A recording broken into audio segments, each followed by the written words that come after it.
ജീവിതത്തിൽ അപ്രതീക്ഷിതമായ നേട്ടങ്ങൾ ഉണ്ടാകുമ്പോൾ പ്രിയപ്പെട്ടവരെയെല്ലാം മാറ്റി നിർത്തി അതിൽ നിന്ന് അഹങ്കാരത്തോടെ മാറി നിൽക്കുന്ന ആൾക്കാരെ നാം കാണാറുണ്ട്.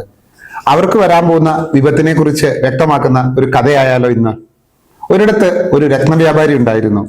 ആ രത്നവ്യാപാരിക്ക് അമൂല്യമായ രത്നവും. ഒരു ദിവസം ആ അമൂല്യമായ രത്നം കാണാതായി. എവിടെ പോയി എന്ന് അദ്ദേഹം അന്വേഷിച്ചു. അപ്പോഴാണ് അദ്ദേഹത്തിന് മനസ്സിലായത്, ആ വീട്ടിൽ താമസിക്കുന്ന എലികളിൽ ഏതോ ഒന്ന് ഈ രത്നത്തെ വിഴുങ്ങിയിരിക്കുന്നു. അദ്ദേഹം എലിപിടുത്തക്കാരനെ വിളിച്ചു. എലിപിടുത്തക്കാരൻ വന്നു. 100 കണക്കിന് എലികൾ. അതിൽ ഏത് എലിയിൽ ആണ് രത്നം വിഴുങ്ങിയതെന്ന് ഈ എലിപിടുത്തക്കാരൻ എങ്ങനെ മനസ്സിലാക്കുമെന്ന് വ്യാപാരി അമ്പരന്നു.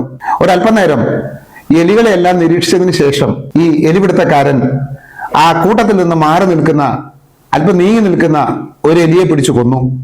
അത്ഭുതം! ആ എലിയുടെ വയറ്റിനുള്ളിൽ രത്നമുണ്ടായിരുന്നു. ആകെ അമ്പരന്നു പോയ വ്യാപാരി ഈ എലിപിടുത്തക്കാരനോട് ചോദിച്ചു, ഈ എലിയുടെ ഉള്ളിൽ തന്നെയാണ് രത്നമുള്ളതെന്ന് നിങ്ങൾക്ക് എങ്ങനെ മനസ്സിലായി? പുഞ്ചിരിച്ചുകൊണ്ട് ആ എലിപിടുത്തക്കാരൻ പറഞ്ഞു, ആ എലി മറ്റെലികളുടെ കൂട്ടത്തിൽ നിന്ന് മാറി നിന്നത് അങ്ങ് ശ്രദ്ധിച്ചിരുന്നു. തനിക്ക് അർഹതയില്ലാത്തത് എന്തോ ഒന്ന് കിട്ടിയപ്പോ താൻ ഇവരെക്കാളൊക്കെ കേമനാണെന്ന് ആ എലിക്ക് തോന്നി തുടങ്ങി.